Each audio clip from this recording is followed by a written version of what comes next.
The Cashban will lead to an Eftpos ban. Let's have a look. Hello everyone, Florian Heise here, and welcome to another episode of Heise Says. I have my morning stein of coffee, and I thought we would have a look at this article that was sent to me by a viewer from the Catherine Times. And it's to do with Eftpos machines, portable Eftpos machines, being used in remote communities by narcotics dealers or drug dealers. Now, if we remember this video I did last night, a live stream where we were going through some of the Senate committee or Senate witnesses for the Economics Legislative Committee, look at the cash transaction limits legislation. One gentleman here, doctor, who was representing the United Church, although it didn't sound like it, kept reiterating how we need this cash restriction because it will stop people being able to, criminals, being able to spend their money. That was essentially his argument. It really felt like he was presenting on behalf of the Black Economy Task Force. And I'd recommend you have a look at that live stream, guys. But here we have another technology that would get around the cash ban, guys. The cash ban isn't going to stop this at all. The legislation that Parliament is putting in isn't going to stop it at all. And fortunately, some of the senators there are wising up to this. They seem to be more switched on, even the Labour guys, compared to all their colleagues in the House of Reps who weren't even there to hear any of the speeches. They're wising up to this and are asking pretty targeted questions, showing an understanding of it. So let's have a look at this article, guys. Let's have a look. Drug dealers in remote community use portable Eftpos machines, police allege. And there's another aspect of what they're providing, another service they're providing to the community that we'll learn about that kind of mitigates all of the arguments for the cash ban. So otherwise, even if you go completely digital, it's not going to stop any of this. Drug dealers operating in a remote Arnhem community offered buyers a sophisticated way to do business. Police claim one of the cannabis sellers accepted payment from community members on a portable Eftpos machine. I mean, they're so cheap to get. You can get them with your phone. When I go and buy a sausage at Bunnings, I'll pay with tap and go. It's just convenient, fast, easy, boom, boom, boom. So I'm not surprised that cannabis dealers are doing this in remote parts. Well, then they obviously have decent enough mobile coverage to let it work.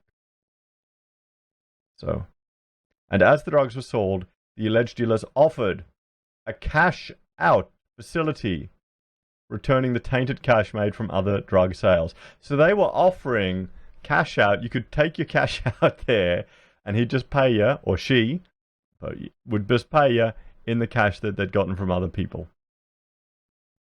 And yet we have our Parliament trying to push through this cash ban to stop all the leakage from the dodgy people. The hairdressers, those hairdressers, those personal trainers, and those tradies that are destroying the economy with made-up numbers, where our own Senate doesn't even have the accurate information from the different departments of our government, because they didn't even make a submission.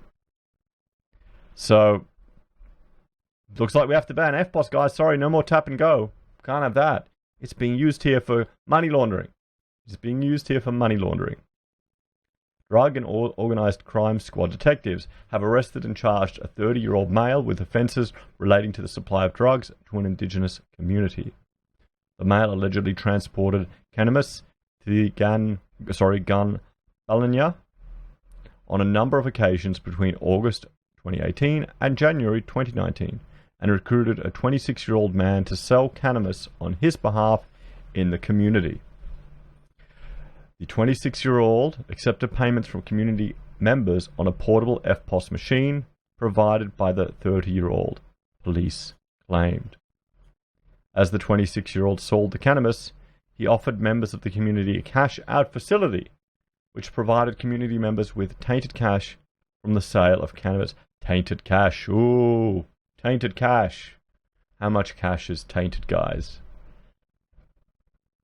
I mean, they're buying cannabis. Do you think these people care if it's tainted cash? It was probably cash from their neighbour next door that paid cash for the pot.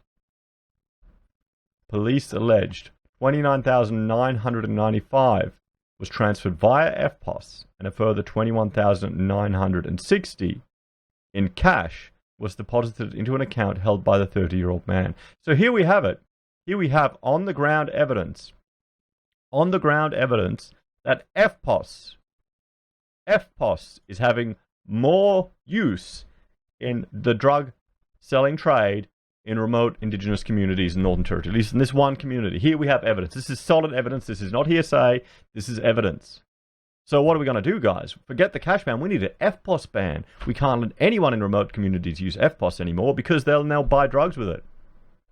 This is the line that people are presenting. This is the stuff that the arguments representatives from the Uniting Church are putting forward. This is how little respect our leaders have for us in this nation. That they want to take away our rights. Our rights. So yeah. The 30-year-old collected a further $31,950 in cash from the sale of cannabis and deposited into his bank account, it has been alleged. Okay, so the 29-year-old, the boomer guy, the 30-year-old boomer, he was taking more cash as well. It is believed he received a total of $83,870 from the supply of cannabis. This is the community here. I mean, that's a lot of money for a community like that. That's a lot of pot. That's a lot of pot. I don't know what it goes for, guys. Can someone let me know if you live in the Northern Territory? How much would a little baggie cost out there? Do they pay extra for it? I mean, where's the money coming from? What revenue sources do you have in a community like that? Would it be smarter to try and make this substance legal? I think there's a whole debate to be had on that. I don't think you're not going to advance your culture or your civilization in a remote town when you're just getting high all the time. The 26-year-old was arrested by Ganbalania police earlier this year, was placed before court for supply of a scheduled true drug in commercial quantities. The 30-year-old male handed himself into police and was remanded in custody to appear in Darwin local court yesterday. He was charged with supply of Schedule II drugs in commercial quantity, possession and receiving tainted property in commission of an offence. He was bailed to appear in Darwin local court on January 20, 2020. So, here we have a circumstance where they caught them. They didn't need any cash ban. Do you think the cash ban would have stopped these guys doing this business? Do you think it would have made any difference at all? You think it would have stopped all the people who were making the purchases? Sure, they were making smaller purchases, but what if the cash ban gets reduced, as many people are arguing for, as KPMG did in their submission?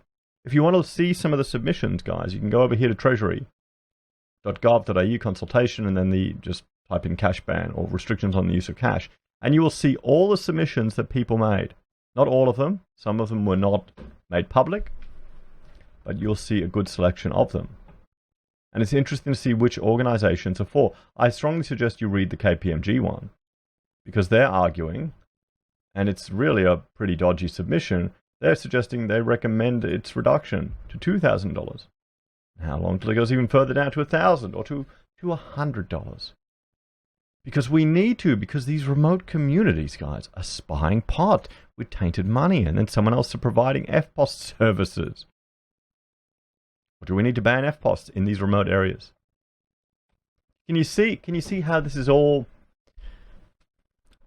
pointless? And it's all to do with just more control and more social engineering and, getting you to be good little well-behaved citizens. That's what it feels like, particularly after looking at the pay ID arguments that the Reserve Bank and all the private banks are in cahoots to establish. So guys, let me know what you think. What is your take on this? Should we ban Eftpos? Should we ban Eftpos to address this? Is this an argument for or against the cash ban? Thank you to the viewer who emailed this to me. Perfect article to share, particularly in regards to everything we're hearing about the cash ban and our restrictions on freedom. Take care, guys. Have a great day. If you're a fan of the channel, please like, share, and subscribe. If you want to help us produce more content, we have a Patreon where you can make a small monthly donation. We also have Amazon and eBay affiliate links where we receive a small commission when you make a referral.